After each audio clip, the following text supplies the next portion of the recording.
اللهم صل على سيدنا محمد وعلى آل سيدنا محمد. We start off this evening's proceedings with a recitation from the Holy Quran by Hafiz Muhammad Fawda.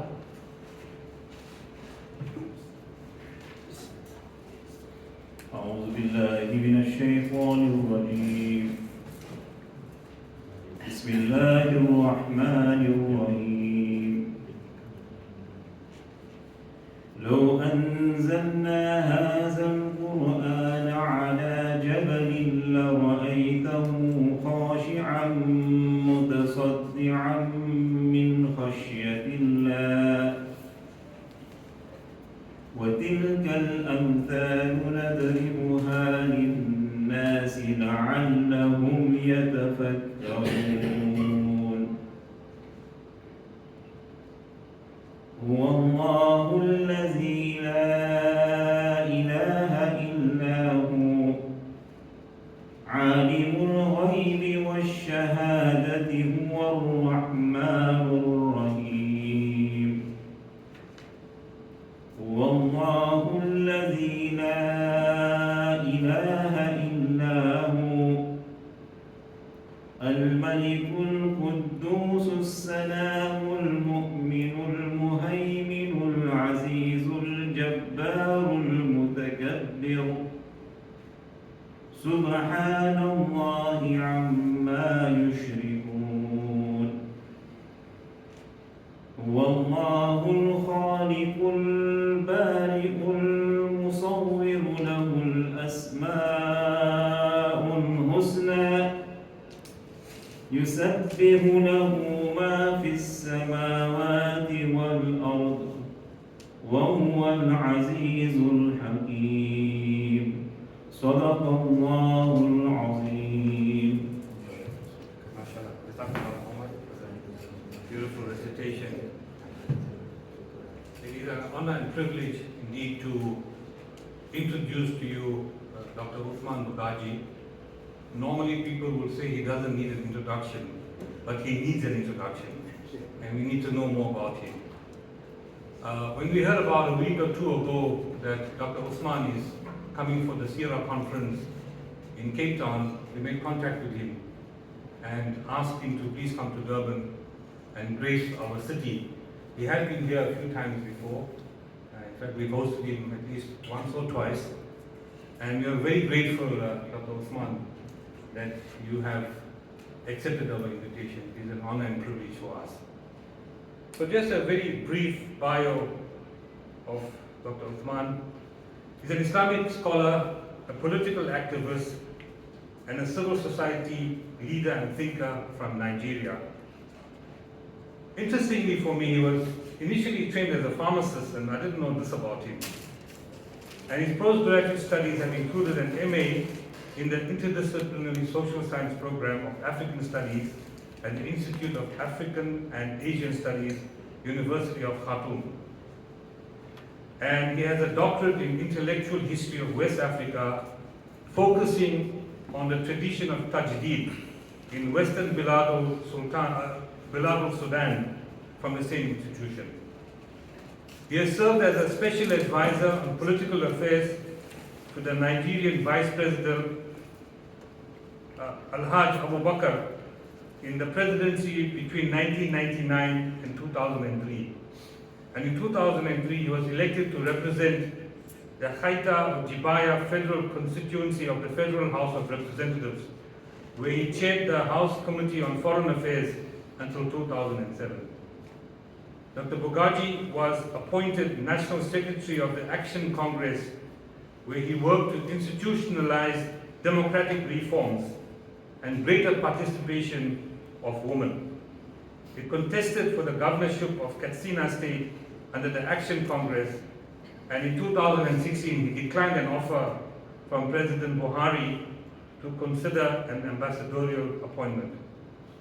He is a long-standing distinguished visitor in African Studies program of African Studies at Johns Hopkins University. His contribution to civil society include convenership of the Ariwa Research and Development Project, a public policy group that's promoting policies to restore stable governance and stimulate economic renewal in the northern state of Nigeria. He has also been a member of the governing body of IRKISA, which was the host body that hosted the SIRA conference in Cape Town, of which Dr. Bugaje was a guest. And he's also the founding chairman of Network for Justice, an advocacy group concerning civil education, consumer and human rights. He was also prominent in the work of Islam in Africa organization and later the Transition Monitoring Group, or TMG, the first indigenous election monitoring group which monitored the 1999 elections. He's also an author of numerous book reviews, such as, and has written many books and articles such as God and Good Governance, Towards a Global Woman Islamic Movement, and the sisters will be very interested in this, and the role of Muslim women in the transformation of Nigerian society, and also on women's empowerment and Islam, which he published in 1997. It is therefore an honor and privilege for me to introduce him as a speaker, and his title for today is The Challenge of Islam in Africa. Let me just get the title right. That's on another page. So his title for his talk today is on Muslims in Africa, Struggles, Challenges and Prospects in the 21st Century. Thank you very much.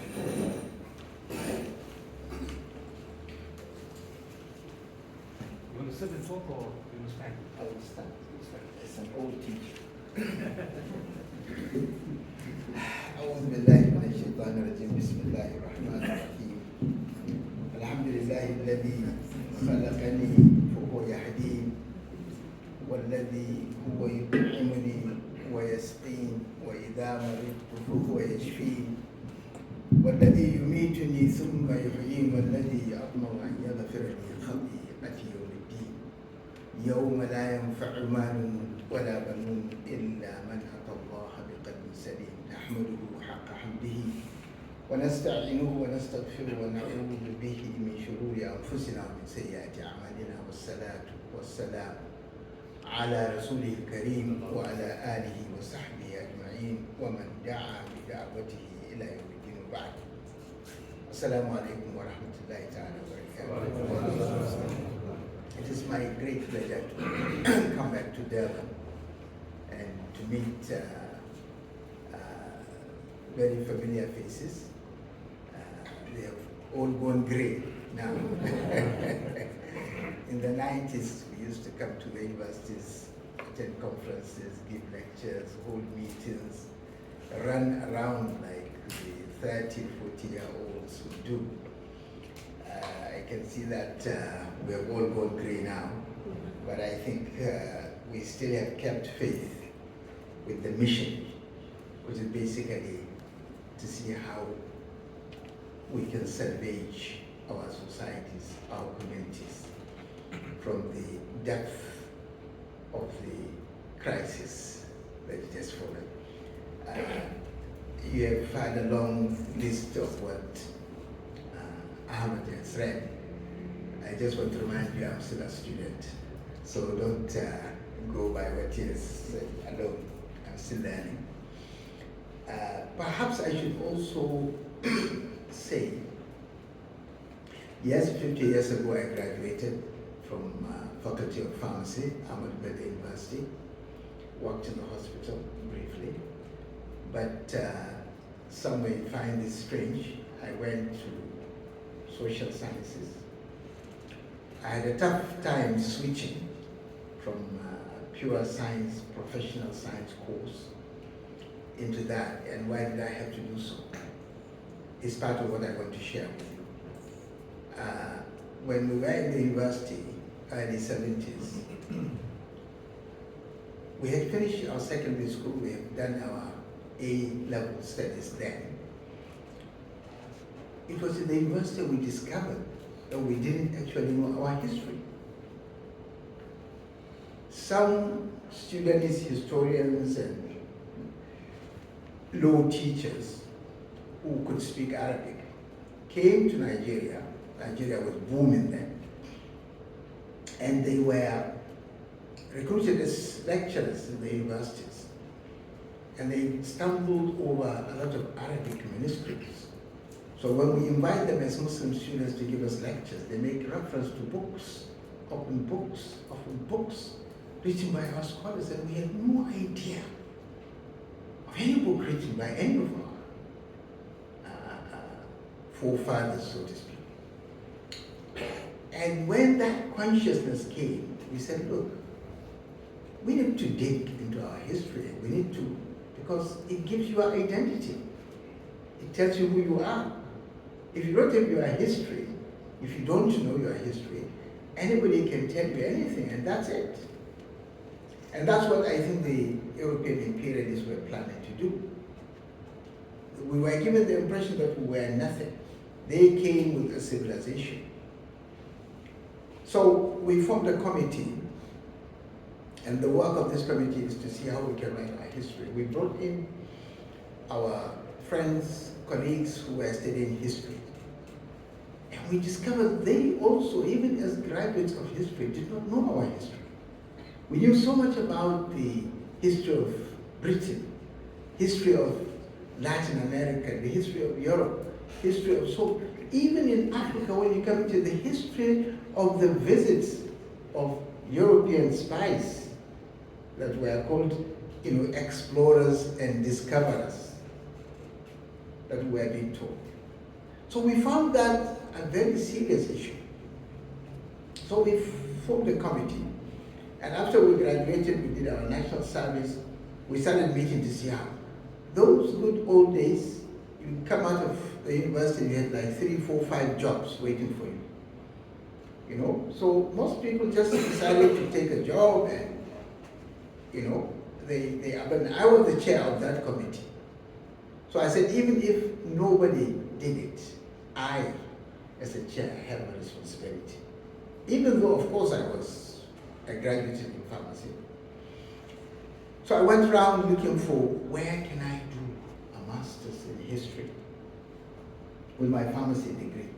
Wherever I went, they said, oh, sorry, you can't do it. You are a pharmacy graduate, you can't do it.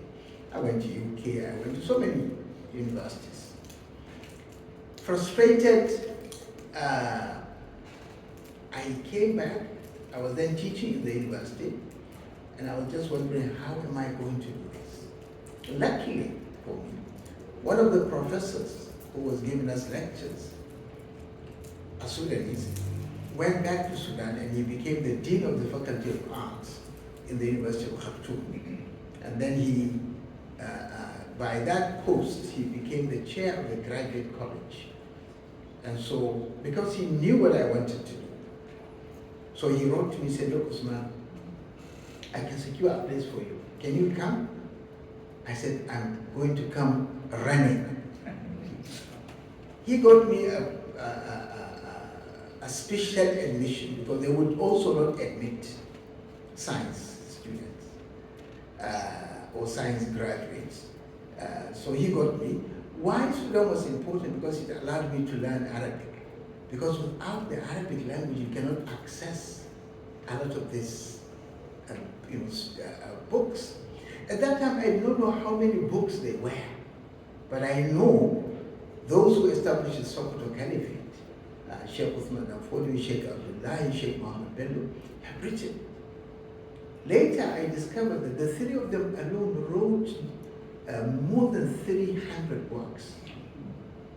The daughter of Usman Danfodio had written 86 different works. One British and one American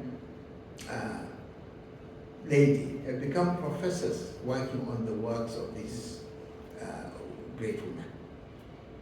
And now in the United States of America, there are 7 states where there are movements in the name of this Nana Asma. And they come to Sokoto to visit her grave and to get the validity of their leadership of this lady. Let me go back to the lecture that I'm supposed to do, but I thought this might interest you. So this is how I ended up. I did Masters in African Studies, which is an interdisciplinary science course, and then later when I came back to do African intellectual history. And it was in reading African intellectual history that I got to know a lot about the intellectual history of the West. Because as some of you may have read, the actual movement that went to Europe and established the Islamic rule in Spain called the Andalus was actually an African movement in the 11th century. And they ruled Spain for 500 years, running without interruption. And it is this center of learning that actually gave Europe the Renaissance. At the time when they were booming with knowledge, Europe was in its dark ages. This term, dark ages, is the term used by European historians to describe their own period of, that particular time before the 14th century. So it's not our own vocabulary, it's their own vocabulary. And if you read the literature during these dark ages, you cannot believe what you hear. Stories of witches and what's the word to use? And all those things associated with very primitive cultures. Until, Muslim scholars came to Europe. And they used to come to Granada and Cordoba and these cities, just like a few years back people used to go to Dubai. And when they go, they start looking around, because then there were street lights, there were hospitals, there were these, there were that, and European kings, and these letters are in the archives now, were writing to the Sultan, to the head of the Andalusian, asking for scholarship for their children to come and study science and technology. All these records are there. But let me come back to my lecture. I'm sorry if I've digressed too much. Now, why did I want us to discuss Muslims in Africa? The struggles, the challenges, and the prospects in the 21st century. It is because the West, that had basically led the world in the last 200 years or so, is exhausted. The West is actually stuck, and they have nothing more to offer to mankind. If anything, the West has created an environmental crisis that will take us another century to correct. They have generated a crisis in human family that will take another maybe 2 or 3 generations to correct. They have created an economic system that is too exploitative for stability. And every 20 to 30 years, there will be world financial crisis created by the same system that they have developed. The West is bequeathing to the world one crisis after the other. And all these things are documented. They are not things that we are saying just because we don't like the West. No. After all, for a Muslim, the world is his constituency. He's not a tribal person who wants to just stay within whatever borders. As a Muslim, each one of us here has a responsibility for the West. So we don't hate the West, right? In fact, our job is to help the West, is to save the West from itself. So don't get me wrong, I'm not, but the fact of the matter is that the world is in a crisis which was created by Western civilization. A lot of them have admitted to this crisis. Some of their top intellectuals, Jeffrey Sachs, Noam Chomsky, and a number of them have spoken to these things. Even, you might say, Paul Collier of Oxford, the political economist. I mean, a lot of them who are at the top, who have gone, they are senior in their career. They have read a lot, seen a lot. When they speak about the West, They speak about the rot that has been created, and they speak about the need to address these issues. So I want Muslims in Africa to understand their own position and to see the responsibilities that's on them. I know we're busy quarreling with each other unnecessarily over whether we have Mawlud, or whether we should pray this Eid, or this moon is seen from this and that. But this is because we have lost that consciousness. We have fallen so low that we have lost our mission as Muslims. The Sahaba never quarreled over these issues. Great scholars, even where they differed, they never quarreled among themselves. Even where they agree, and you have had some of the Imams of the four Sunni Madhahib saying, if I were to go and pray behind such and such a person, even though my fatwa is, if bleeding starts coming from your nose, then you have to cut your prayer, and he does it and he completes his prayer, I will still follow him and I will not repeat my prayer. So what reason do we have, simply because my understanding differs with yours? I simply obliterate your understanding as if I'm God myself or I'm a prophet. I'm human and I'm trying to understand, and I concede the fact that somebody will be brighter than me. So these are the kind of things that have held us down, and we're not able to. And my hope is that we'll begin to revisit these issues, we'll begin to get out of this climate of depression, as it were, and take the responsibility waiting for us.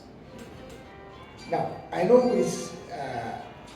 we have not even asked how much time I have, but I don't want to keep you long so that we can have some interactive.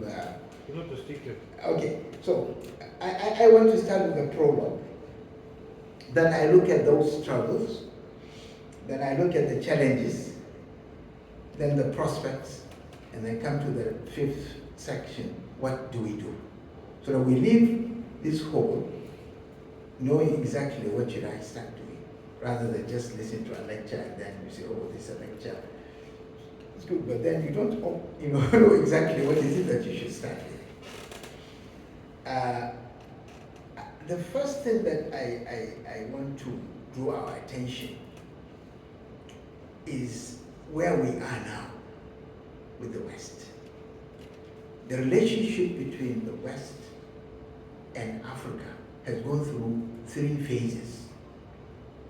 First was the phase of slavery, which most of you are familiar. The second phase was the phase of colonization. And the third phase is the phase of perpetual exploitation. I say perpetual not because I want it to become perpetual, but because the arrangements done until you dismantle the institutions and the structures will make this thing to continue. You just have to look at Congo. Congo is the richest country on earth. I don't know how many of you have gone to Congo. Anybody has visited Congo? I had the privilege to visit as a government official, but I also went as a private citizen. And just last year I was in Congo. You will cry. You will cry. I was in Kinshasa. I was to go to Kisangani. Some of you, if you follow the story, about 3 months ago, the M23 invaded Goma. I had booked my ticket with Ethiopian Airlines. I was to go to Goma. 10 days before came this attack of M23. And if you followed what happened, eventually Americans said they were going to come, provide security on the condition that they would be given the first right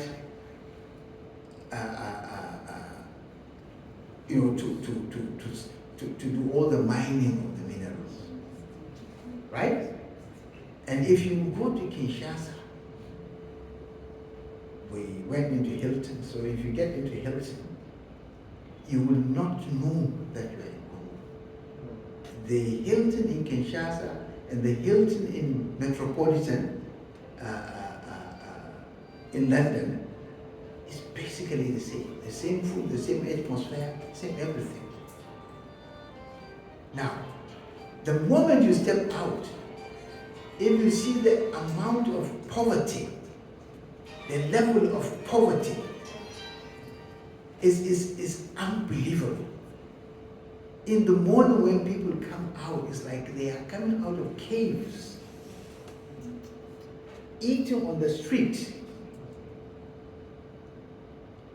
I could not believe it, even in the airport. But this is the richest country in the world. They have got nearly 75 or 80% of all the cobalt in the world. Rhodium, which they have in large quantity, half the container of radium, half container, not full container, in the world market, you can Google it, is selling at 1.9 billion US dollars. Only God knows how much these people are stealing. We complain of bad roads in Nigeria. When I went to Congo, I discovered that there are no roads at all. So it's like somebody is complaining about a shoe, and then he meets somebody who has no foot to wear the shoe. So this is the level. And we have different degrees of these kind of exploitation. Now, it's good we know where we stand with the West. We've never had a good relationship. It started with slavery, then colonization, and you people would tell us stories of what it was in apartheid period, what you saw, the hell that you had to go through. Alhamdulillah, we're out of it now. And the exploitation that is still continuing. Now, if we go back, we need to understand, first as Muslims, Islam crossed to Africa first before it went to Medina. The first hijrah was to Africa, and that was critical in the development of Islam. It was a divine decision, because it was the decision of the Prophet. وَمَا يَنْطِقُ عَنِ الْهَوَىٰ إِنْ هُوَ إِلَّا وَحْيٌ يُوحَىٰ. He decides nothing out of his own volition, but it is something that has been inspired into him. So we should take good note of that. Why? Why Africa? This is a blessing that we have not quite woken up to. The second point to remember is that, like I mentioned earlier, I will not spend too much time on that. Whatever Europe claims to be, it is because of Muslims. And I can proudly tell you this, and I can challenge any European. Anything that Europe will claim, including AI, is the most mesmerizing of the inventions now, isn't it? AI is nothing but algorithm. Where did they get algorithm from? From Muslim scholars. In fact, the moment you see I in anything, you know where it comes from. So there is nothing that they can claim. And when you investigate their claims, you find you'll be ashamed. They will not even acknowledge where they got this knowledge from. I was telling some African, some Muslim, Arabic teachers here in Cape Town, reminding them. And that for me is instructive. Today we think of Oxford and Cambridge as some of the best universities in the world, right?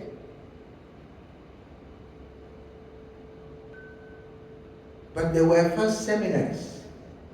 They only converted to universities at the early or part of the 17th century. And the first department, and you can check this out, the first department that was opened when Oxford converted to a university in 1633 was the Department of Arabic. The same with Cambridge, 1636. The person who opened the department was a Christian priest who spent either 7 or 9 years in Syria.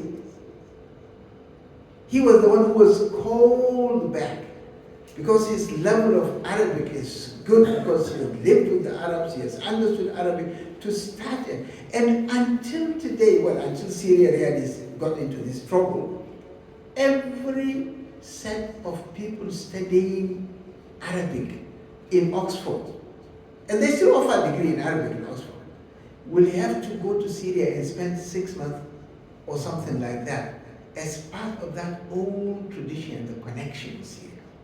Now, why did they start with Arabic? The reason is simple. All the knowledge they wanted to teach was in the Arabic language. It had to be translated into European languages. So we need to understand this as Muslims. And the evidences are overwhelming. I mean, I can speak for an hour or two on this, but encourage your young people, young scholars, to read out. Take any major figure, any major Western figure, especially, let's say, Adam Smith, the father of modern economics, right? This is how he's presented. What is he famous for? He's famous for the theory of division of labor. Okay? That's how capitalism took off and all this. Okay, where did he get the idea of division of labor? It was from Imam al-Ghazali. He picked it up. The only difference is that al-Ghazali used needle, ever, and what's his name again? Adam Smith used the pin, you know. So, I mean, these things are documented. Dante Alighieri is one of the classical, people, and he's famous for a quote that says, in times of moral crisis, those who seek to be neutral will find themselves at the bottom of hellfire. He's famous for this, and you find many people quote it. But this is an ayah of the Quran. إِنَّ الْمُنَافِقُونَ فِي دَرْكِ الْأَسْفَلِ مِنَ النَّارِ. Where did he get it from? He was a student of Ibn al-Arabi. Now this is, I can go on and on and on. There are hundreds of these kind of examples. And it's part of our responsibility to get our younger people in our universities to do research on these things. They are available. You can trace any man that is great in terms of thinking, bringing new ideas. You can trace where he got these ideas. I'm not saying they didn't have intelligent people. I'm not saying they were all stupid. But I'm saying all this greatness that they talk about and they actually is from Muslim scholars. So we need to know this as Muslims in Africa. And like I said, in Spain, which really triggered the Renaissance, it was an African movement that crossed over to Spain, took over, developed that part of Europe, and became the center of learning and became the inspiration of Europe, coming from Africa. When the Muslims actually came, and we'll see more of this if there is time, the real people who challenged and resisted imperialism were Muslims. Even here in your own experiences in South Africa, Now, I'm not saying there were no non-Muslim Africans who did it. But you see, Muslims were at the forefront. And Muslims were the only ones with the alternatives that were at par with European thinking. Because they had books written, they had schools, they had ideas, and they knew about Europe because they have read books. So these are some of the things to know. Now let's come back to the struggles. This started basically with that phase of slavery, colonization, and exploitation. Maybe if we take a few countries quickly, it gives us a picture of what happened. Let me start with a country that was part of South Africa, Namibia. Namibia, as you know, was colonized by Germans. Just Google German colonization in Namibia.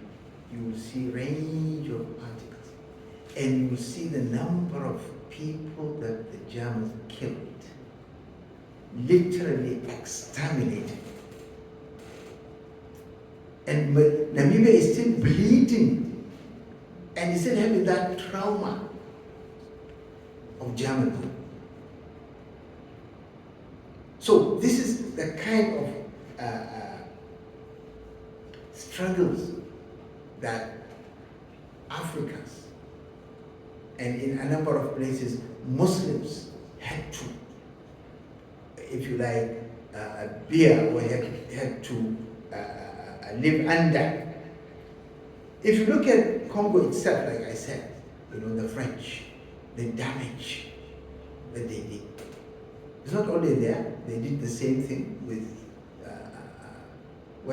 the Francophone West Africans. I mean, Guinea, for example, when Guinea decided to be independent at the time of independence, to break away from the economy of the French government, you know what they did? Including cables that were lined up for electricity, for telephone, they took them out. And they left that country bare. Even though they've stolen a lot of the resources that were there. And we have seen how Niger Republic, Mali, Burkina Faso of Brian Traore are now struggling. And if you had listened to these leaders, you would have heard the military leader in Niger talking about the fact that they have a lot of uranium, but the minister of mines in Niger cannot visit the uranium mines without an explicit permission of France in the 21st century, just 2 years ago. This is a country, a sovereign country. This is a minister who is supposed to supervise the mines, and the land belongs to the government of Niger. But he cannot even step in and even see what is being taken, what is not being taken. And the amount of money they were paying for uranium is their own price. It's nearly 1/20th of the world price of uranium.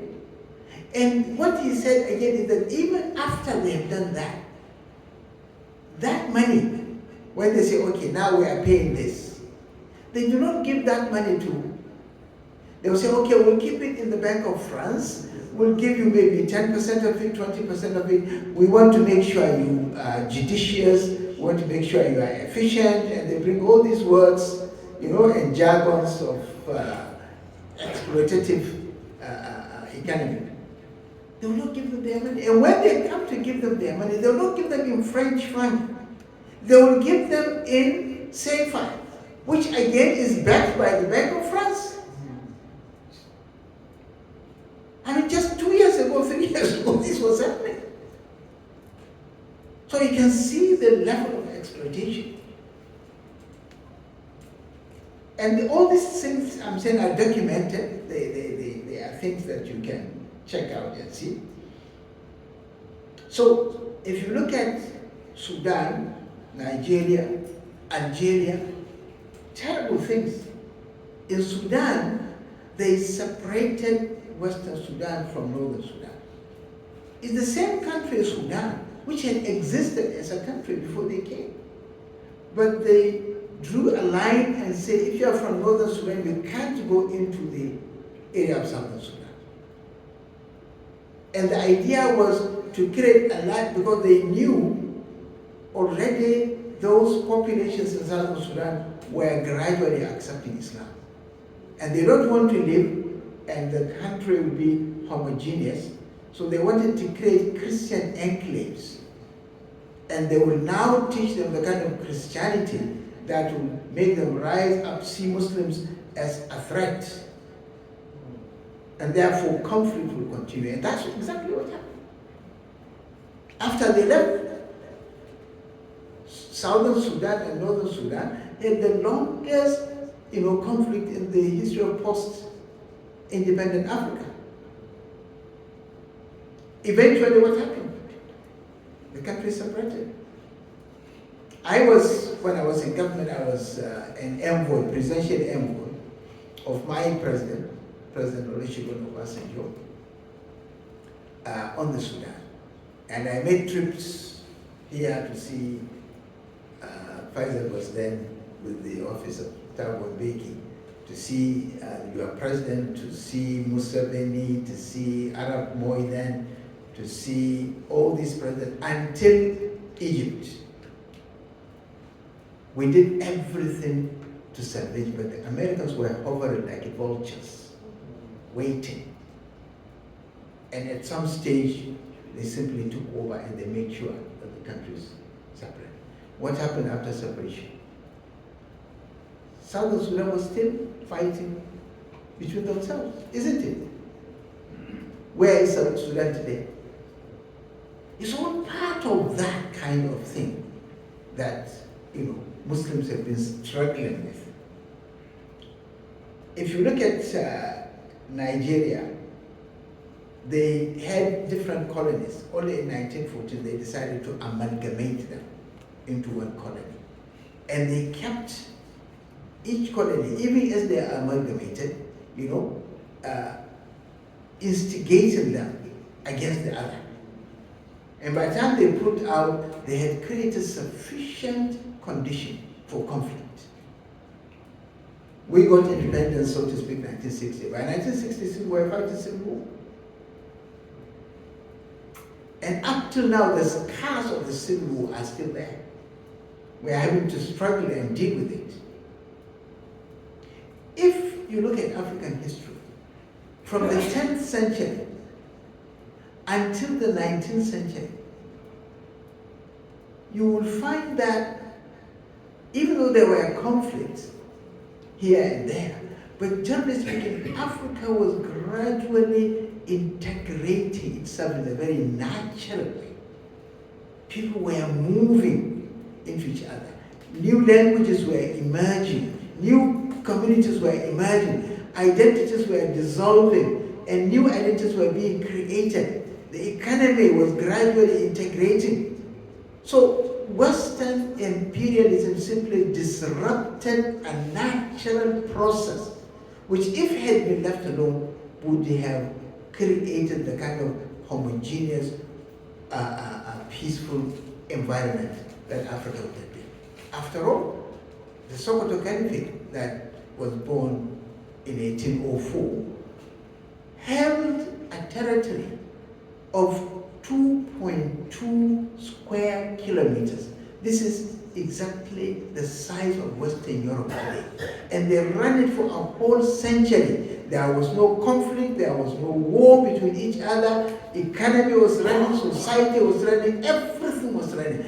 A complex country with different tribes, different locations, different things, yet it was run administratively, efficiently for a whole century. It's not that it stopped, no, it was disrupted.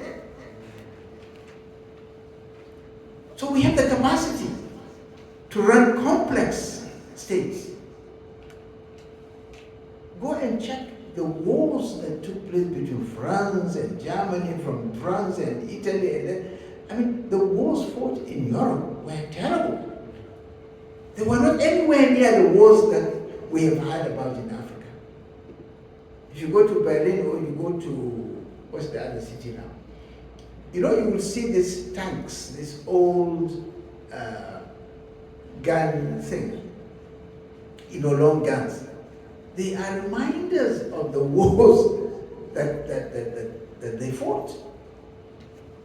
And you go to the archives, you see it was terrible. So we have to struggle with this, the same with Algeria. Algeria, of course, perhaps most of you knew what the French did in Algeria. It was terrible. And I mean, I don't want us to take too much time because there are important things to talk to, but I mean, this is part of the struggles that we have to endure. There are more specific strategic things that the imperialists did in Africa, which we are still battling with. The first thing, they changed the political economy so that even what we were growing was not what we wanted to grow. We were growing things that were only important or relevant or needed in Europe. So our economy was shifted, was re-engineered to produce what Europe with its industries wanted. And the prices were dictated by Europe, not us. We are not in a position to negotiate because we didn't have the power to negotiate. And so it was basically looting, but it's not the looting here I'm talking about. It is the rearrangement of the economy. Because, you know, you can rearrange the economy by taxation. So the taxation policies, if you study them carefully, they were designed to make sure that we have to grow cash crops at the level where, so the tax was such as to make you to have to work hard to produce what they wanted so that you can pay your tax. And they buy it with the price that they wanted. They also did something which was even more significant. They did this in Mozambique. They did this in a few other countries, but the worst, I think, is that of Nigeria. When they came, people were literate. There were schools all over the place. Not only that, as some of you would know,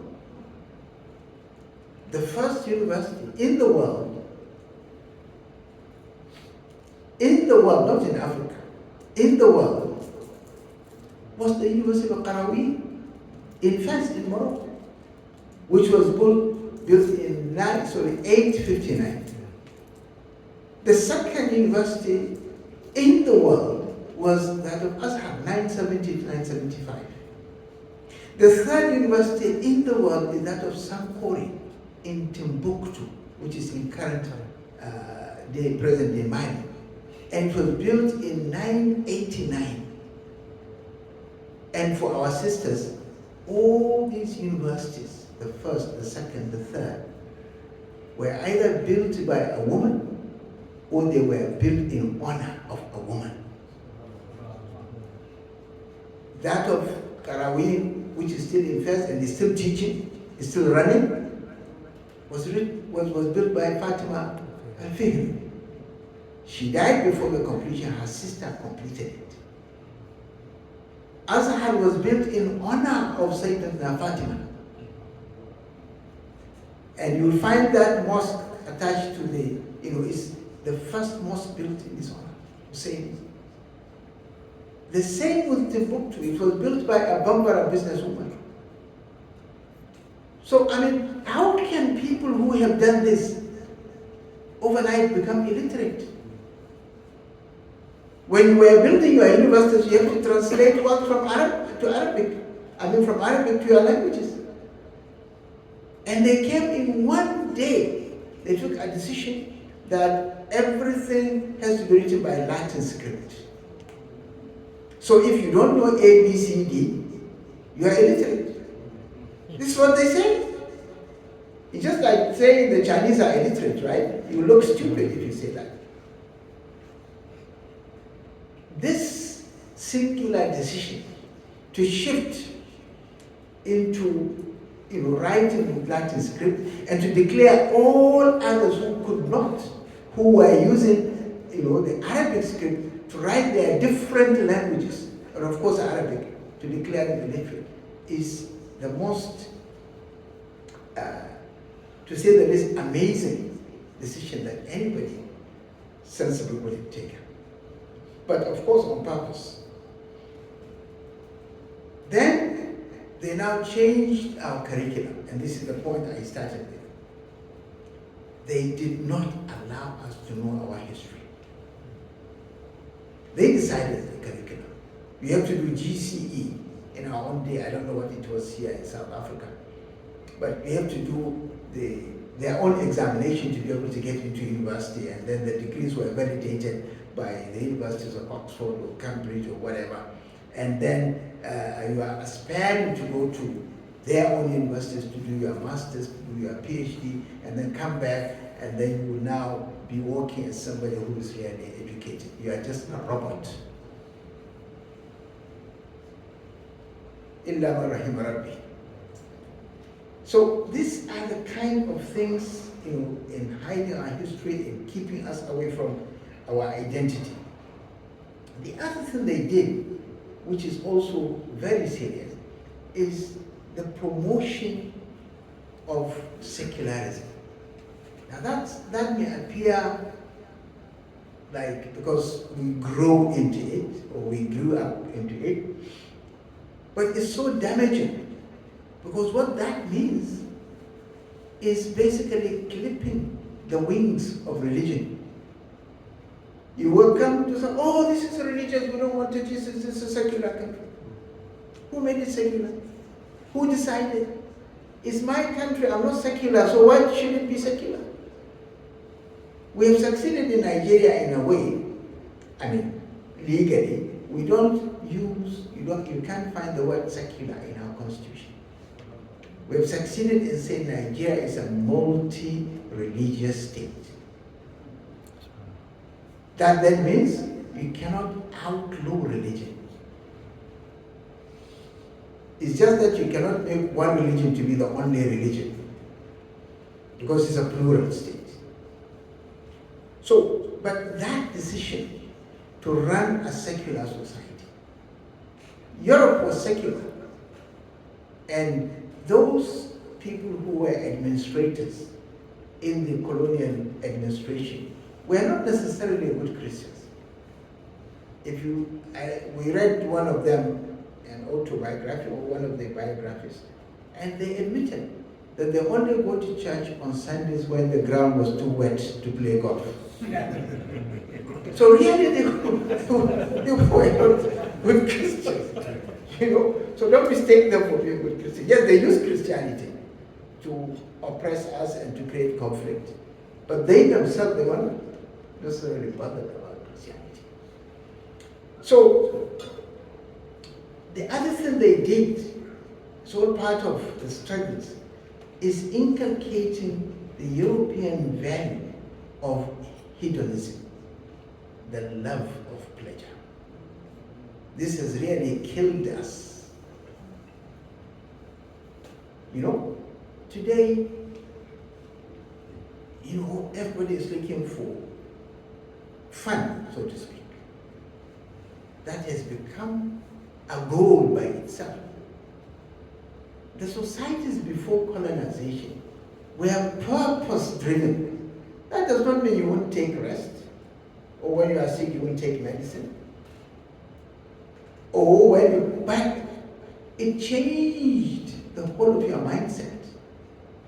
So everybody is looking for a lot of money. Why? Because you want to enjoy.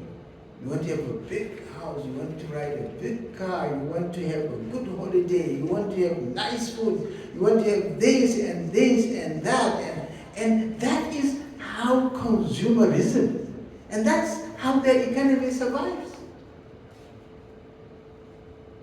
if we should all say today that we're not going to use any Western product, we're not going to consume any Western product, we'll still survive. How many people are surviving without it? I would invite you to Nigeria, you will see how many people are surviving without the sick. And they're healthier than you are. So it's possible. But in our mind, it's unimaginable. If I say this, oh, this living is crazy, right? But their consumerism, this love for luxury, for enjoyment, because for them it's like deen. Because there's nothing in their lives but hedonism. The Times magazine, one time, ran one issue, I think with saying that hell is an American city. Maybe Faisal, you should find that copy for us in the archive. I loved it because they were talking about the whole America looking for fun. And I'm trying to remember a quotation there or something that, a sound bite that speaks to the fact that the only thing that is important in America, they said, is money and sex. And you can always use one to get the other. Now that's the life of the West for you. And here we are as Muslims, subhanAllah, with the purpose. We're all consumed by that kind of life. So this is a very serious business. I mean, sociologists and psychologists should be working on some of these things in detail so that we can really break them down and see where our mind, our wealth, and our time, is going instead of what actually brought us here on earth. Let me go to the challenges. Now, what are the challenges? How do we? There are many, but let me just look at three major challenges. The major challenge is the clutch or the grip on our economy. Our Nigerian president, one of the first things he did was to devaluate our currency maybe 5 times or so. Meaning, just one sweep. So you have, let's say, 1 million rand in your account.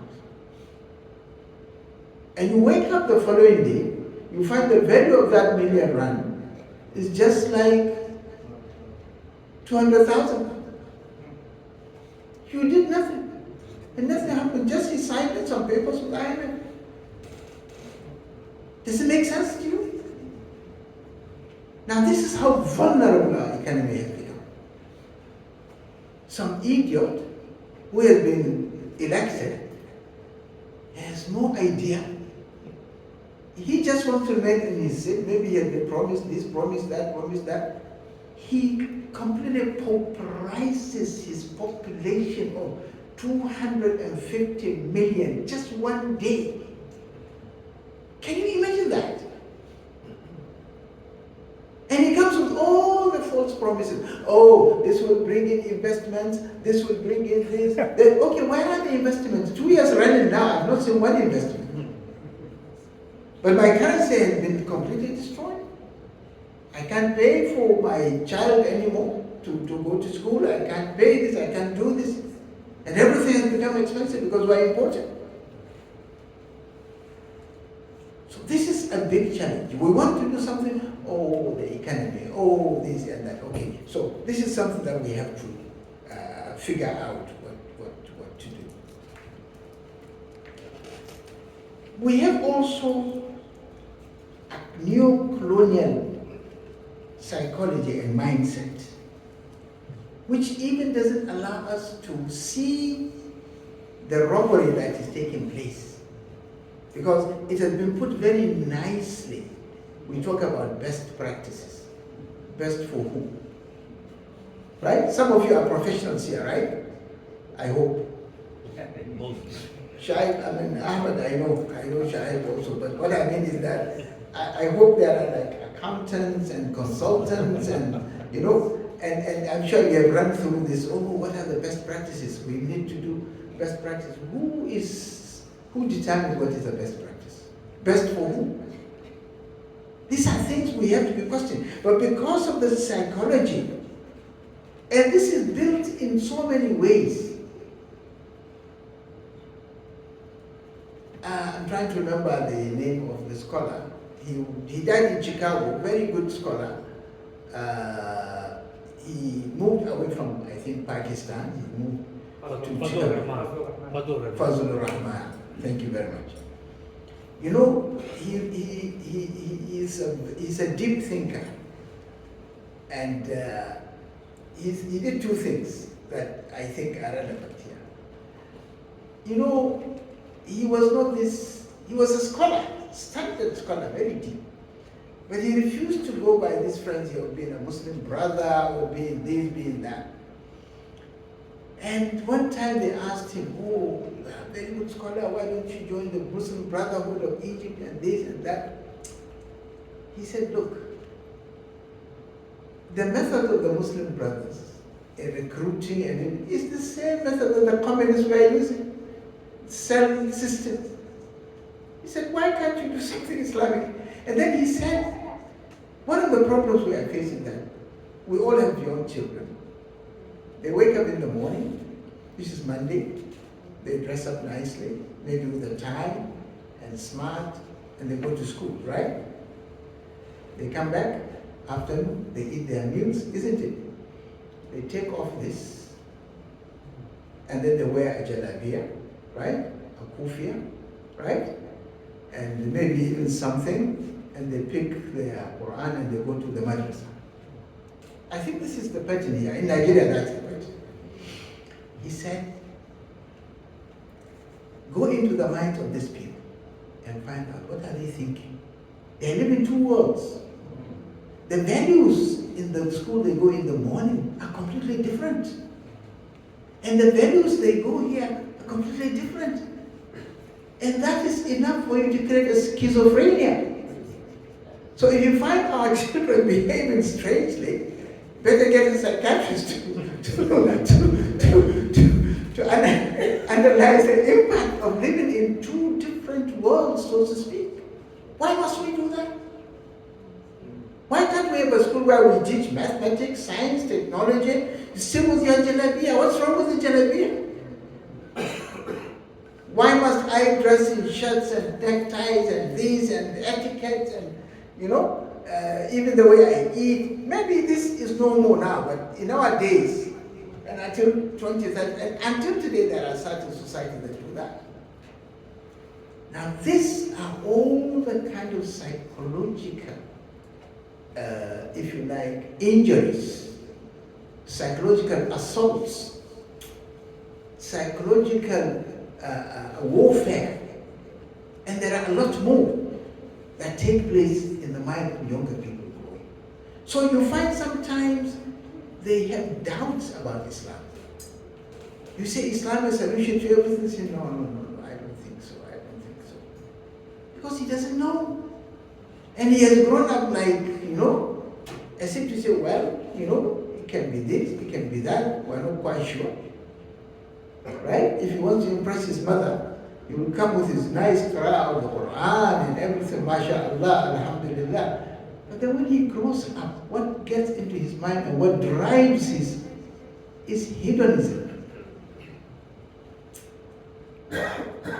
Then he doesn't have to impress his mother maybe, because he's an adult, he is married, he's in Canada, or he's somewhere, so this is a huge challenge. We have to find a way to deal with it. The third, and maybe, I don't know, the most dangerous, is our political system. We have a political system, whatever name you give it. Social democracy, Western democracy, whatever. I mean, that political system is an extension of the colonial system. in every sense of the word. It's oppressive. Its brain is in the West. Its body is here. Physically, you see it. But it doesn't serve you, it serves them. Today, most of the people who have become leaders, maybe you are lucky here in South Africa, but I can assure you, a number of Africans, most of the people who are political leaders, who are either prime ministers or presidents, they're actually crooks. Here too. Yeah, some of them are on drugs. And we know. And here we are, toiling under this agent of Western interests. So if I want to change, they say, oh, he's not democratic. Okay, what is there about being democratic? What is democracy anyway? I mean, democracy has produced people like Trump. That itself, I think, is enough. What's the word you use in PR? Disincentive, kind of, I mean, it's enough to tell me, don't go there. If a system would bring this kind of people, in his first term, in his second term, with all this Aspen thing coming out and all the, God knows what's going to come out in the coming few months, I don't know. But honestly, on a very serious note, who would want a democracy that would bring people like Trump? Who will go for that kind of system? So why should we be impressed with a democracy? If it works for the West, that's fine. But what obligation do I have? I had a system that was working, simply interrupted by some rogues, right? I'm sure they qualify for rogues for what I know. Right? So they have interrupted me. The most sensible thing is for me to go back to my system. I can always improve my system. I'm not saying my system is perfect. It's human work, it can always be improved. But why must I? And look at what it has thrown up for me. Crooks and thieves. And if you look at the level of corruption in African institutions, it's terrifying. It has, if you like, paralyzed our system. Nothing works because of corruption. Congo, as I said, is extremely rich, but corruption will not allow it. Nigeria is extremely rich, corruption will not allow it. Algeria is extremely rich, corruption will not allow it to survive and thrive.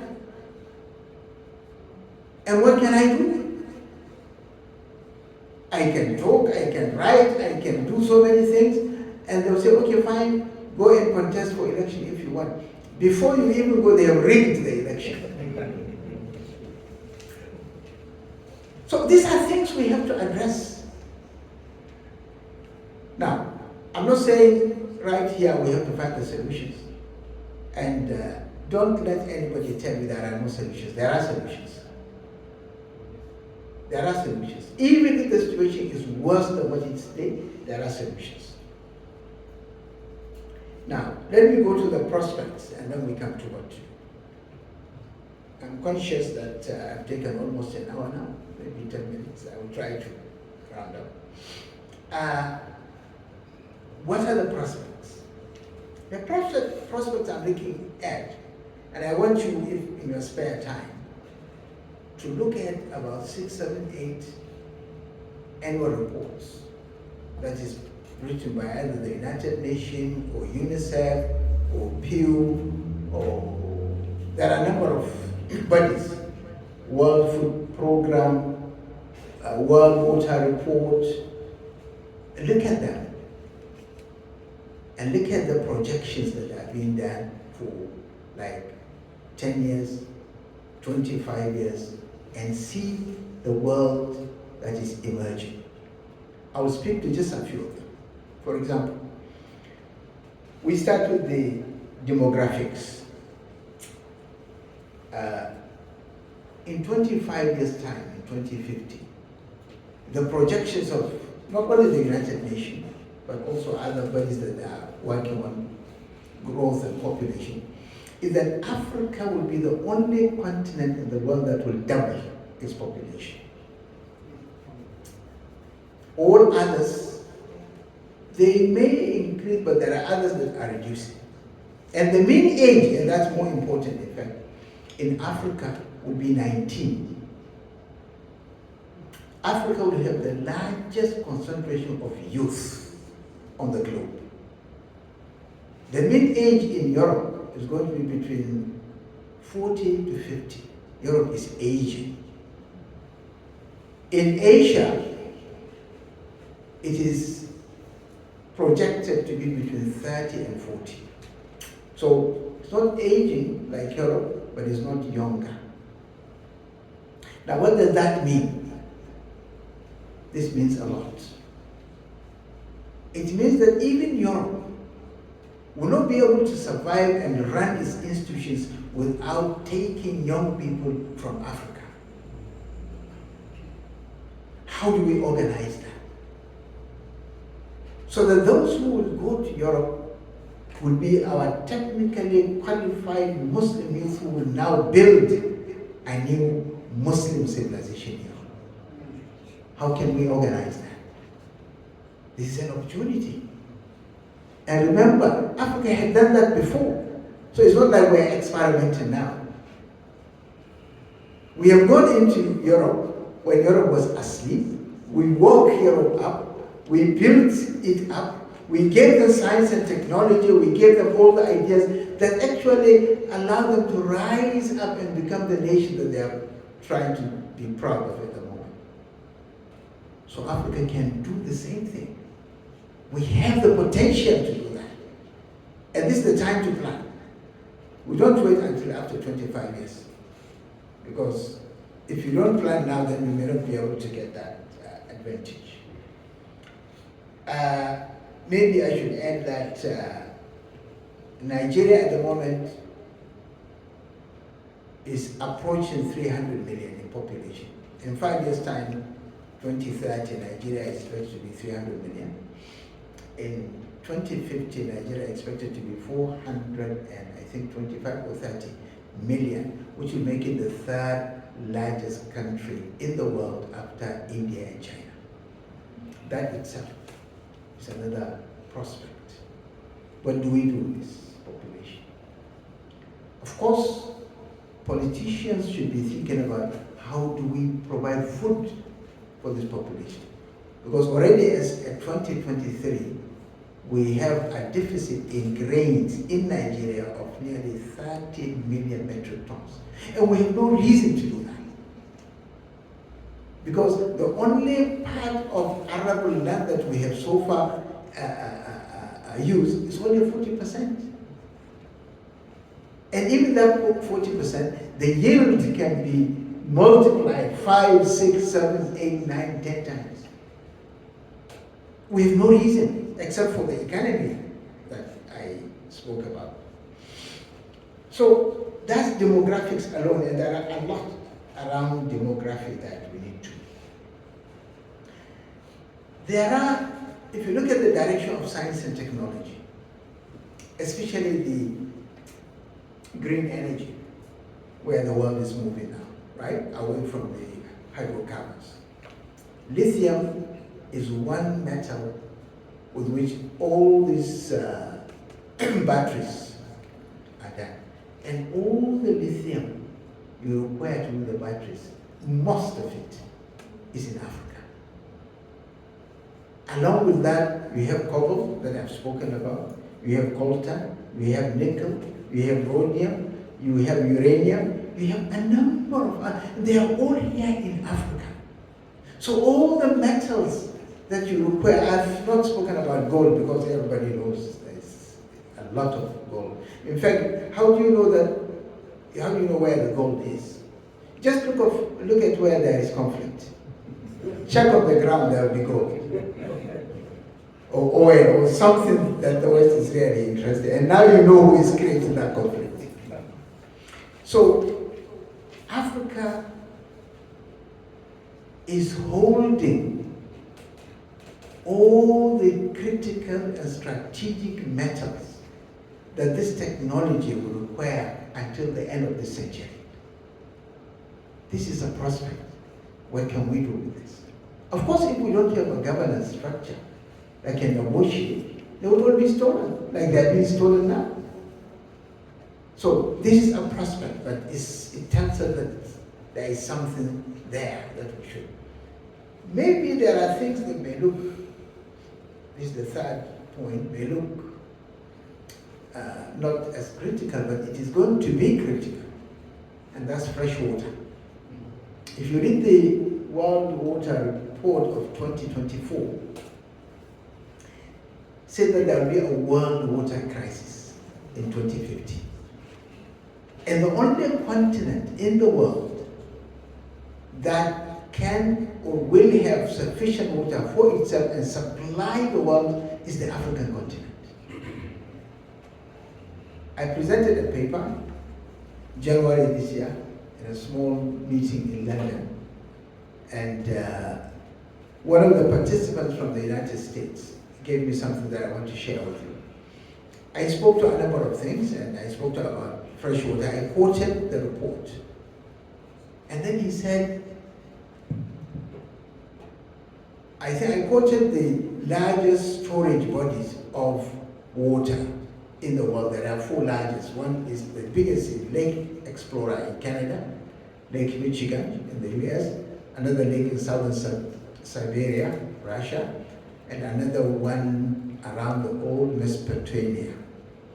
Now, in fact, I read recently that particular one is having very serious problems now. Then he said to me, what you did not say, and that I didn't know until he mentioned it, that at the moment the water, freshwater reserve in Central Africa Republic, here in Africa, is 10 times what is today available in Lake Michigan. And then, because the meeting was dealing with the issues of minorities, and I spoke about anti-Balaka. I don't know if some of you remember the anti-Balaka. Journalists here should remember. I mean, these were the groups that created conflict in Central African Republic, which chased away a lot of the Muslims, and they are now in charge, a lot of them. He said that his understanding is the United States is aware about this water reserve, and they are aware that their own water reserve is finishing. And they think by the time they come to negotiate, the population of Muslims will have been over 50% by that projection. And so they will have to negotiate with Muslims. And they worry that they may find Muslims that could be tough, that would not. They created this crisis so that the Muslims will be chased away, the demographics will change, and they will now find people that they think they will. This is how they think, and this is the kind of thing they plan. He may be right.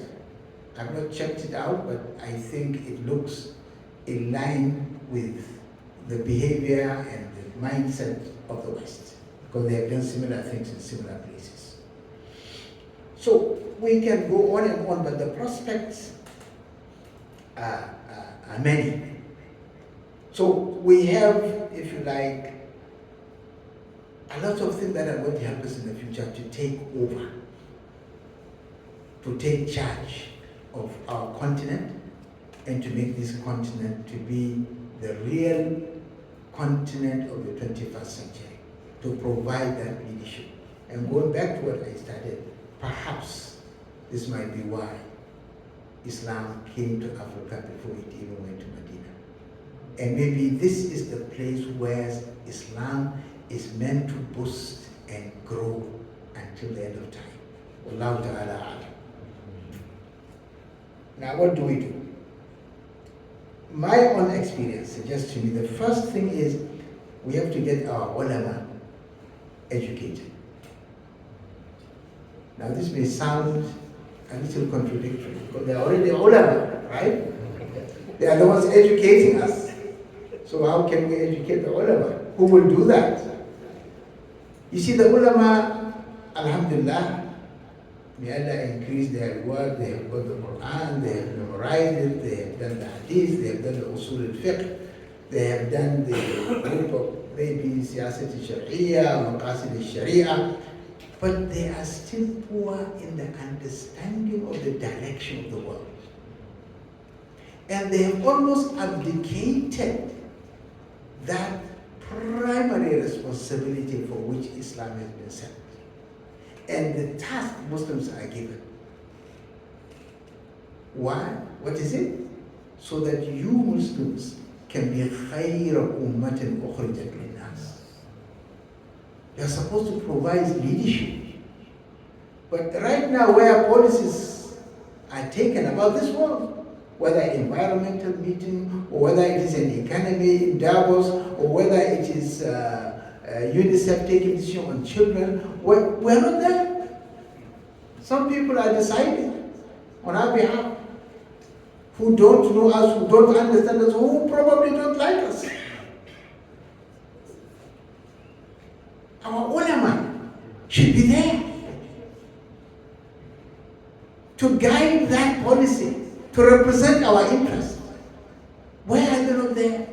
Because they are locked up in the old curriculum that the Darul Ulum and the Madrasa and all these and all. But the Darul Ulum, the Madrasa, were not the original Muslim educational institutions. They were educational institutions, Jazakumullahu khairan, to salvage Islam during the time of oppression of the imperialists. They have done their job. The job ahead of us is no longer that of Madrasa with Darul Ulum. It's more. We have to create those institutions that will give Islamic knowledge that traction, that will allow it to sit on the table in Davos, to sit in the table in Geneva, to sit on the table in New York, to go to China, to address the world on issues. Where are the ulama?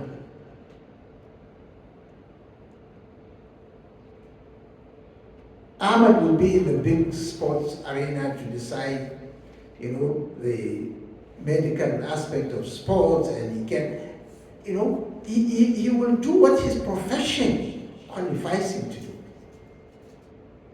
But when it comes to the ulama to be able to lead the world or even engage the world,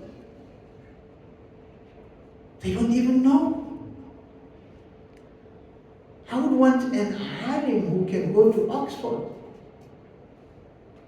and teach the scholars of Oxford what they don't know about Islam.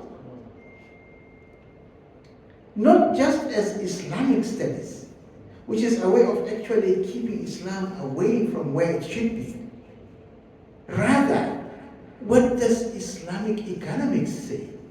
What solution does Islamic psychology has to this large number of people that you have all on drugs and you don't know what to do with them? We should be using Islam to solve problems of the world. Not just chickening out and complaining all the time. Oh, this kuffar, oh, this Yahud, oh, this. Okay, the kuffar, the Yahud are doing their job, you are not doing your job. And this is why they are succeeding, or they seem to be succeeding. So I think the first is we need to review. In Nigeria, I can tell you if time allows later, what we are doing. Now we have to get the professionals to de-link their thinking with the West. I'm not saying you should throw away the knowledge you've collected. After all, where did the West got that knowledge? It's not Western knowledge. If anything, knowledge is universal. But how do they got there? Through Muslim scholars. So it's as much as belonging to the West as it belongs to us. So this is universal knowledge. But what de-linking I'm talking about is the fact that while the West is using this knowledge to oppress, we need to use this knowledge to liberate.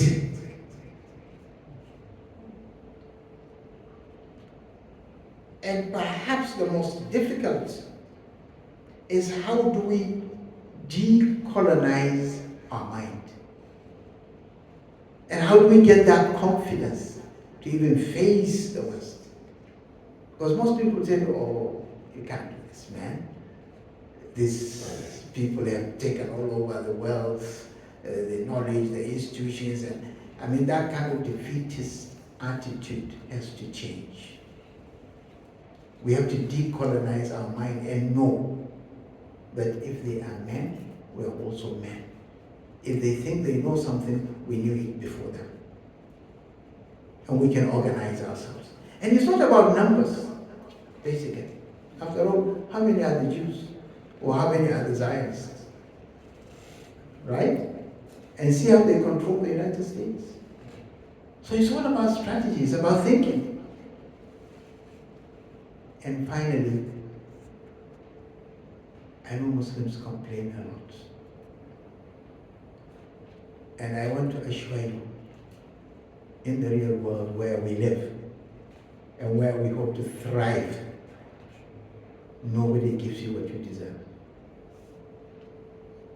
It's in al-akhirah, that's when you get what you deserve. But this world, nobody gives you what you deserve. You only get what you negotiate for. And the currency for that negotiation is power. You ain't got power, you ain't got nothing. But the good news is that power has several sources. Power can be military, can be economic, can be political, but it can also be intellectual. It can be moral. It can be demographic. So we need to start thinking of what source of power can we leverage to negotiate a better position for the Ummah. أقول قولي هذا وأستغفر الله لي ولكم والسلام عليكم ورحمة الله.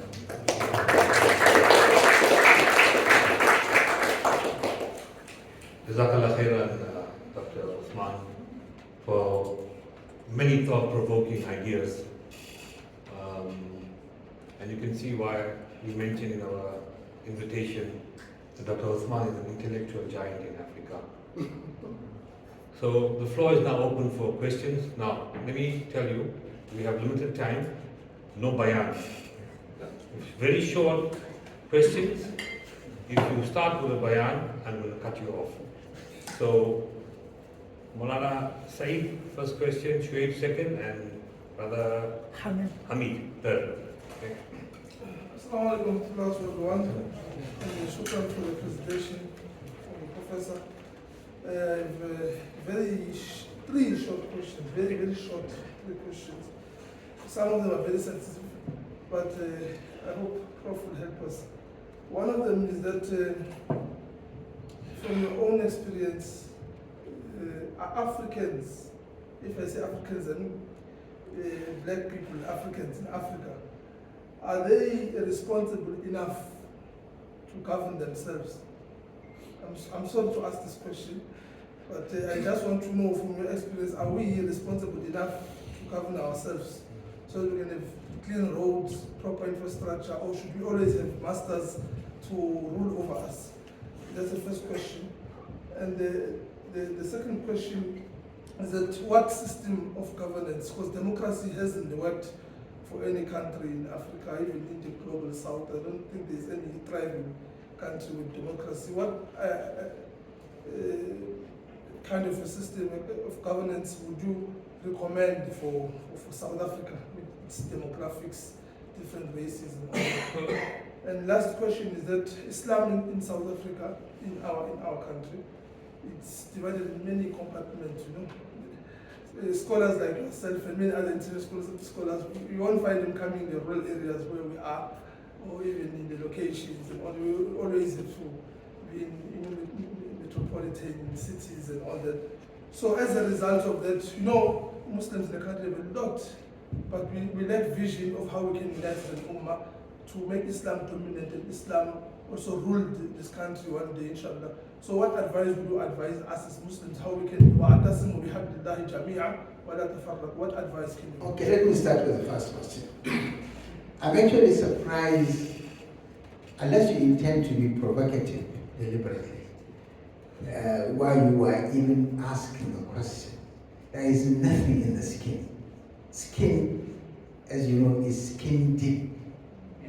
Right? It's superficial. It doesn't mean anything. It is Africans that went to Europe and set up a civilization that mesmerized them. And Africans have been in the business of helping Europe, by the way, even before that time. Even before Christ. Oh yes. If you Google Hannibal, who took elephants across the Mediterranean and went and frightened Rome, he was black. If you look at Severus, who died in 211 in York, the King of England of that time could not defeat the barbarians coming from Caledonia. He was exhausted. So he invited Severus, who was a Roman emperor, but of African origin. If you go to their museums, you'll see that his skin is black. He came with his army, he defeated the barbarians, and he settled the issue. And we can go on and on and on and on. So, the issue of skin color is not an issue at all. If anybody is making it an issue, he's doing that to exploit us, to maybe play with our psychology. But there is nothing in color. Like I said, if you just remove, scrap it, what you get is what you get in every human being. Nothing is going to change. Doctors will tell you this. So, democracy, what system? The first thing is, if you have been reading, there is a famous book written about 20 years ago. What's his name? The End of History, Fukuyama. Fukuyama's book was a Western, if you like, propaganda to say that with capitalism, with democracy, the world is settled. There is nothing, no more system again. This is enough to lead the world until the end of time. Of course he was very wrong. Of course he didn't know anything. Now democracy is crashing. If you read the democracy discourse in the West, they are complaining about democracy more than we are complaining. And we have, there are so many articles about the crisis of democracy in the West. But ask yourself, China, which is booming now in the last 20, 30 years, and the projections are that they will be on for another 20, 25 years. It's not practicing democracy. So democracy is not a criteria for development. You can develop without democracy. There are countries that have shown that you are ahead of America, ahead of all the whole of Europe, without democracy. So what Fukuyama is saying, what others are, is all rubbish. What do you do with the ulama? How do you unite the ummah? It's a typical African problem. It's not here, only here in South Africa. Most African countries is a little better today, in fact, than it used to be 25 years ago. And what is the problem? Somebody has gone to Saudi to study. So he reads about Salafiyah books. He comes back, he wants to be a Salafi. So he dismisses everybody who is a Sufi as a kafir. Right? Somebody studies from Azhar. He brings the ideas of Azhar. Somebody studies from maybe Malaysia or Indonesia or India or whatever. He comes from his own Islam. So we have pockets of they import the problems of those societies into our societies, and they don't address our own problems. And it's part of the reason why I said we have to address and educate the scholars. One of the things we've done in Nigeria with quite some success is to get the network of scholars. Sit down with them, engage them. It doesn't matter what you have read. What exactly are the problems here? We are the ulama, how can we solve it? If we identify the deficits, then we set up committees who will now, in Nigeria, for example, we identified 4 deficits that are really a creative problem. One of them, since you seem to be familiar with Islamic studies, one of them is they are very poor in the understanding of Siyasat al-Sharia, the Maqasid al-Sharia, Asalib al-Da'wah, and Makarim al-Akhlaq. Their character is not measuring up to what an alim should be. They are found to be eating the mosque money, they are found to be doing things that are wrong and this, and we say you can't be on this seat and your character is like this, you have to improve. So we all agree. Then we set up committees, not one person. Like in Siyasat al-Sharia, you can easily bring the book of Al-Mawardi, Ahkam al-Sultaniyya, if you wish. Or you can bring that of Ibn Taymiyyah, Siyasat al-Sharia fi Islahi Ra'i wa Ri'ayah, to come and teach it. But we said no, because these were books written to address certain societies. There are good things there, so don't throw them away. Read them, pick those that address your own, and then write a new book. And what do we do? Anytime the committee finishes the book, we'll bring it back to scholars. There will be like 100 of them drawn from every part. Sit down overnight, go through this book, let us know your own opinion. Somebody will say, oh, the ayah of the Quran is not the correct one. This one will say, oh, the hadith is weak. Or this one will say, this, no, I don't agree with this. I think there is a better.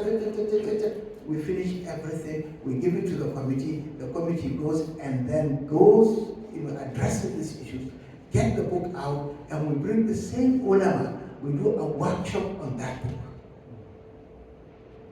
And that has helped us now to bring all their attention, and we are gradually addressing the problems of our own society. And this is what Sheikh Usman did. That's why he succeeded. And that's what he told us. That the books that every society should be reading are the books that their own ulama have written. It's not to throw away the ideas that are good. But there is always a context, there is always prioritization, there are always ways of doing the same thing for different communities. Thank you. Sheikh.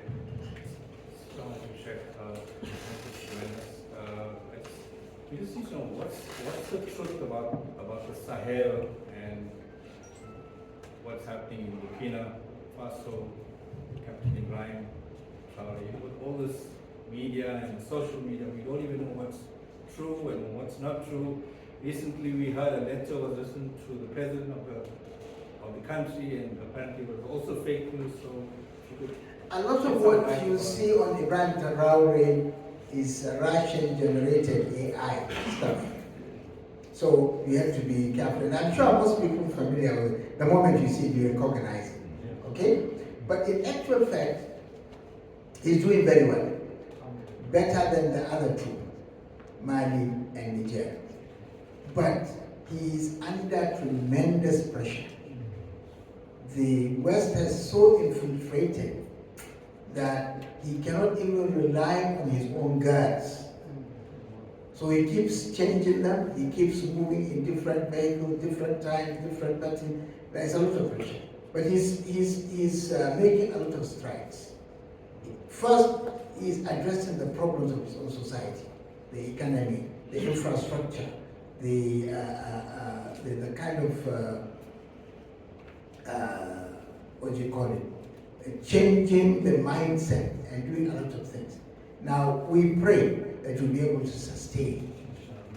But what is most important is, and this is a major challenge for African leaders, how would he get, what's the word to use? How can he now live a successor who will now continue to do what he's doing or even better? This is the major thing. Once he's taken out, then you find rogues take the place. And sometimes they now undo what has been done, and then you sometimes find yourself back to square one. But I mean, they are struggling. If you see the pressure that France is putting, even in Nigeria, France is putting pressure. At one time, they wanted Nigerian government to go and fight Niger. So we had to stand up and say, no, you can't do that. The boundary between Nigeria and Niger is artificial. And we didn't create it. It is the French and the British that did it. Yeah, the same people. More or less the same language, the same man, everything the same. And you find somebody living in this part of Nigeria with his house, he has his farm, and another wife in another town, in another country. He doesn't need passport. He just goes through the farms, and he's in his farm. So these things are, many people don't use. I met a Nigerian in Timbuktu, and casually I asked him, okay, how do you come? He said, no, he uses the river Niger. I said, okay, passport. He said, no, this is for you, kind of thing. And I said, well, how do you manage? He said, I know the language of all the people that I speak the language. So he has a wife in Timbuktu, and he has a trade in Timbuktu. He has children, who are Malian and everything in terms of modern sovereign state. And then when it is time for the rains to fall, his farm is in Kenya, in Nigeria. So he goes on the river Niger and he goes back to his farm. He has a family, he has children, he does his farming. I mean, these are the realities of all these artificial boundaries. And I'm not speaking some centuries ago. I mean, when I was doing my PhD research, that's when I ran into him. Assalamu alaikum. I'm a duat, I give dawah. But I just want to make a statement first, and then I want Sheikh to help elaborate on the Sheikh. I'm not yet a sheikh, but maybe I'll be one. Well, I first define democracy as a political arm of global finance, and it's a service industry of world finance, and governments only managing national debts and programs. That's one.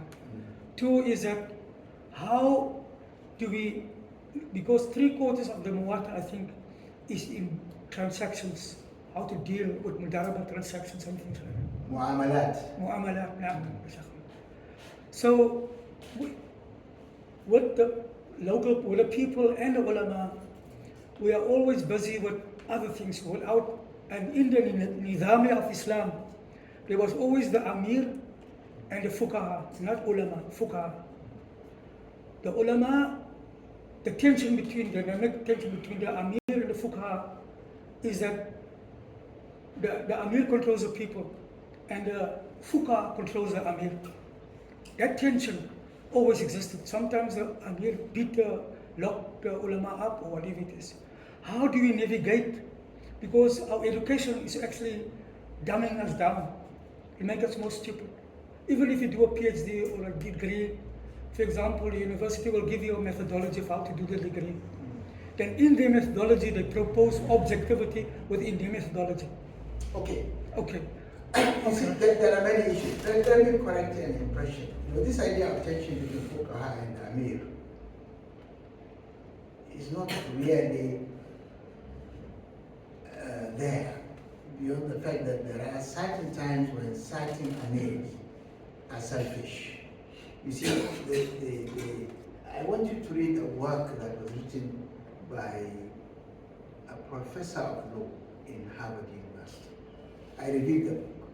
It's part of the book reviews that you made reference to. I remember his name. He made an observation. And he's a member of Council of Foreign Relations also. And he said that the best legal system that he has come across is the Islamic legal system.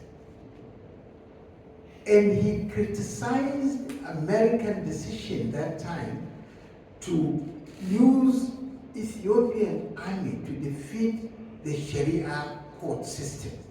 You remember the time? You are old enough to remember this, I can see from your face. Somalia. Yeah, the Sharia court in Somalia. Now he made a reference, and he made an explanation that it was from his book that this thing sank into my head. And he said, what is the strength of the Sharia? He said, this modern parliament that create laws, like the Islamic State of Iran, the Islamic State of Pakistan, he said, these are vulnerable to lobbying, to political interest, to this and this. He said, the real, pure Islam Islamic law, and Islam is the only system with this, are the fuqaha, those that you call the fuqaha. They are ulama, in addition to their being ulama, they are fuqaha. These are like the kind of Malik. And Malik was arrested. He had a problem with the Amir, isn't it? But that is the independence. People like Malik, people like Shafi, people like a lot of those people at that level, these are people who have gained that level of trust of people. People know that they will never do that for their own selfish end. They have earned through the way they have, grown that level of God. These are the people who actually give law. These are the ones who produce the fatwas. And that's what constitutes the Sharia. So it's independent of the ruler. And that independence is important as part of the strength of the Sharia. So if you find any tension, it's not a continuous tension. It's the kind of tension that we have when we have personalities that have interest. So that's one thing. But you are right in describing democracy. I mean, it's a Western tool, basically. And you are right in what you have said about the economic system. But I think what we need to do is we have Muslim systems that have worked. All we need to do is to study them and see in all these legacies and traditions of governance that Islam has produced, which one is most suitable to our time? What customization, what adjustments we need to do? We have all the experiences. In Nigeria, for example, that system which the Sokoto Caliphate produced, even the British could not improve on it. So when they came, they actually rode on the back of that administrative system to do their own modernization. And up to now, southern Nigeria, which was not part of the Sokoto Caliphate, are complaining that the Europeans were soft on us, they were working with us. It is simply because in the case of southern Nigeria, there was no system that they could fall back on. So they had to create their own administrative system, which unfortunately was far more oppressive. Right? So we have the Sokoto Caliphate. We have other polities. Even here in Mozambique, from the history I've read, you have got politics, Islamic politics very close to here. And we can bring scholars, can study these things, bring them together, look at our situation, create a system which will flow with the Sharia. And that will be part of the contribution which we should be making. Thank you. Dr. Usman, Assalamu alaikum. A non-Nigeria, who is the founder for the Arriva Center for Research, Civic Unrest, Human Rights and Economic Development. Sorry, say it again? You founded Arriva. Arriva Research and Development Project, yeah.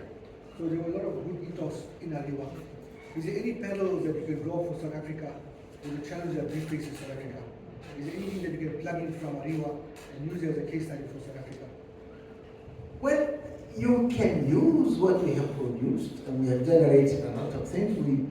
Eventually we did what we call a policy document, which is originally 300 pages, we reduced it to about 200 pages. This is available online. We can give this to you. We can give you a series of conferences that we did addressing specifics. For example, agriculture. Why do we have deficit? Why do we have enough land to produce food? So what are the problems? So we bring in the experts. We look at it and we bring in the solutions, and we therefore put that in the policy document. So the states or governments that want to solve the problem in agriculture and food security, they now have a guideline, to use. It's similarly with infrastructure, similarly with education, with health, with so many other factors. So you can take what we have done, but then you have to customize it to your own needs, to your own situation. And if need be, we have people who have worked in that field, many of them in the universities, some in people with public service experience. They can come and have a workshop 2-3 days and share the experiences we have, and then you see how best or what best will work for South Africa. Inshallah. Yeah, I think it's getting late now. You can interact with Dr. Usman during tea time. So I'd like to thank Allah subhanahu wa ta'ala for bringing us together today.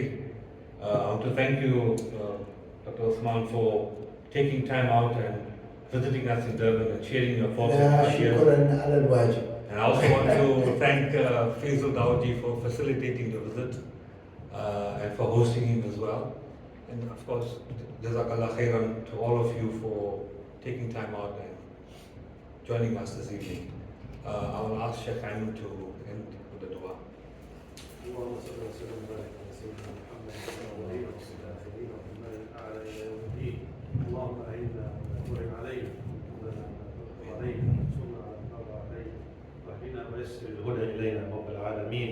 اللهم لا تجعل لنا في هذا الجمع ذنبا الا غفرته ولا هما الا فرجته ولا دينا الا قضيته ولا مريضا الا شفيته ولا مبتلا الا عافيته ولا حاجة من حوائج الدنيا والآخرة لك فيها رضا ولنا فيها صلاح إلا قضيتها ويسرتها يا أرحم الراحمين.